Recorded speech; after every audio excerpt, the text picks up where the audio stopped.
जयशंकर प्रसाद, श्रद्धा और मनु।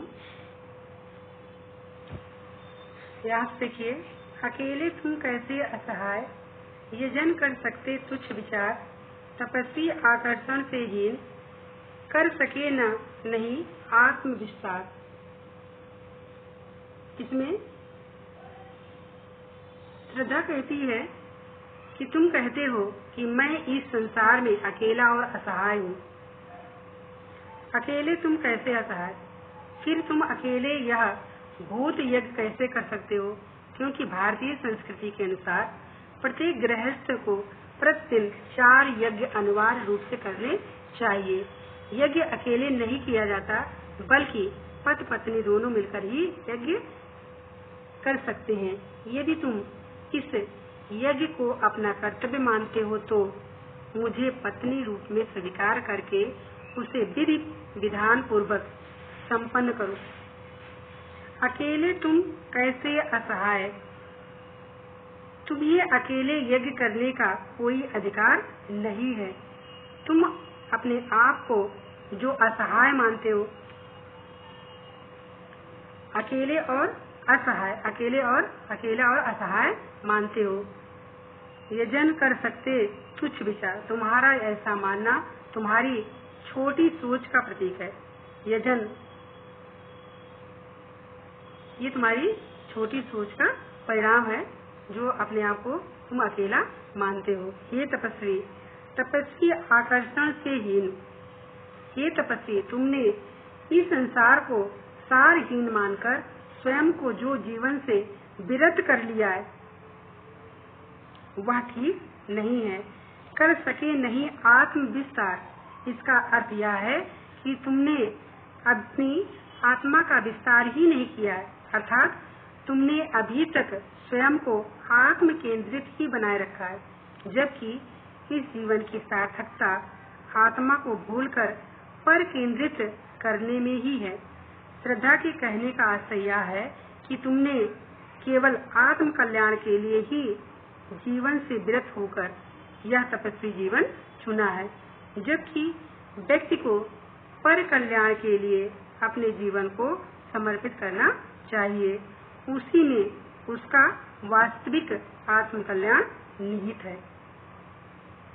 फिर से देखिए, श्रद्धा कहती है कि तुम अपने आप को जो असहाय मानते हो, तुम्हारा ऐसा मानना तुम्हारी छोटी सोच का प्रतीक है। ये तपस्वी, तुमने इस संसार को सारहीन मानकर स्वयं को जो जीवन से विरत कर लिया है या अलग कर लिया है, यह ठीक नहीं है। इसका मतलब है कि तुमने अपनी आत्मा का विस्तार नहीं किया है, अर्थात तुमने अभी तक स्वयं को आत्म केंद्रित ही बनाए रखा है, जबकि इस जीवन की सार्थकता आत्मा को भूलकर पर केंद्रित करने में ही है।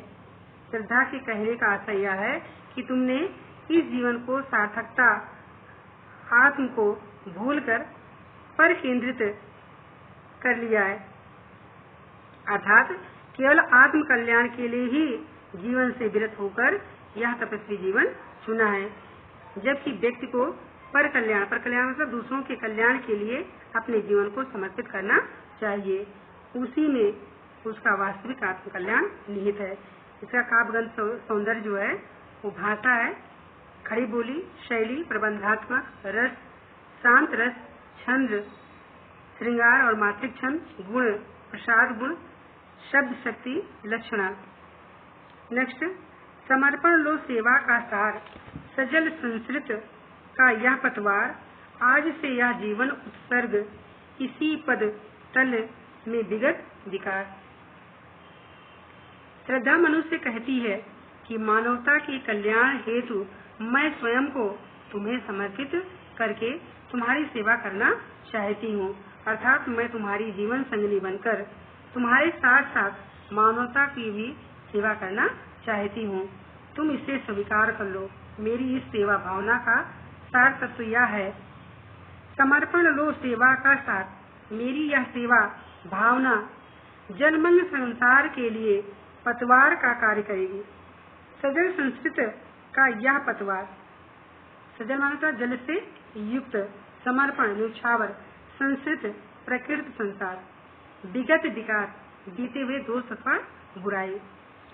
श्रद्धा मनुष्य कहती है कि मेरी यह सेवा भावना जलमग्न संसार के लिए पतवार का कार्य करेगी और इससे अस्तित्व खोती मानवता की एक नई दिशा मिल जाएगी।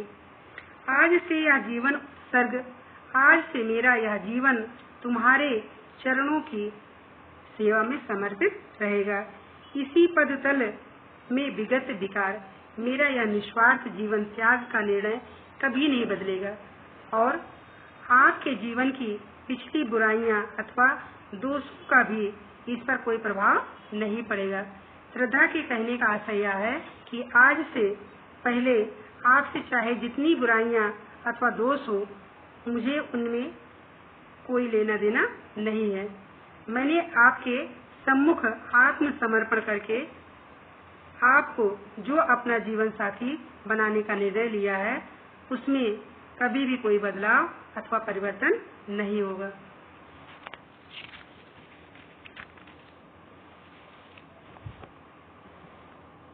और बनो संस्कृत के मूल रहस्य तुम्हें से फैलेगी यह बेल, विश्व भर सौरभ से भर जाए, सुमन के खेलों सुंदर खेल। श्रद्धा मनु को अपना समर्पण स्वीकार करने के लिए प्रेरित करते हुए कहती है कि आप मेरे इस समर्पण को स्वीकार करके सृष्टि के क्रम को अनवरत जारी रखते हुए जीवन मरण के मूल रहस्यों को जानने वाले बनो। यदि तुम अब भी जीवन से तटस्थ बने रहे तो इस सृष्टि का यहीं पर अंत हो जाएगा। इसलिए बनो संस्कृति के मूल रहस्य इससे मेरा समर्पण स्वीकार करके अर्थात मुझे अपनी जीवन संगनी बनाकर इस मानव सृष्टि का जो बेल है तुम्हें से फैलेगी यह बेल, इस मानव सृष्टि की जो बेल है उसे आगे बढ़ाओ, विश्व भर सौरभ से भर जाए। तुम मेरे समर्पण से मानव रूपी सुमन की रचना करके जीवन के सुंदर खेल को जी भरकर खेलो, जिससे विश्व भर सौरभ से भर जाए, जिससे सारा संसार उन सुमनों की किलकारी रूपी सुगंध से महक उठे।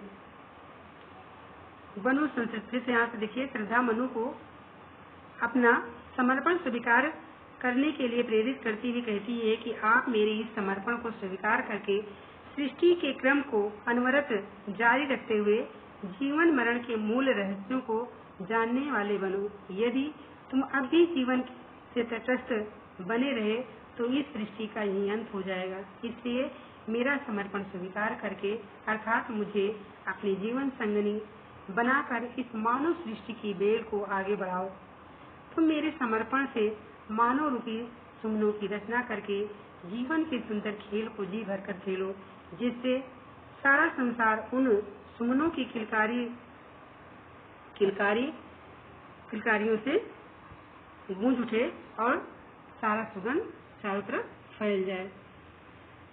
इसमें देखिए भाषा, खड़ी बोली, शैली, प्रबंधात्मक अलंकार, रूपक और अंतरार्थ अलंकार, रस, संयोग, श्रृंगार, छंद, मात्रिक और श्रृंगार छंद, गुण, माधुर्य, शब्द शक्ति, अभिधा।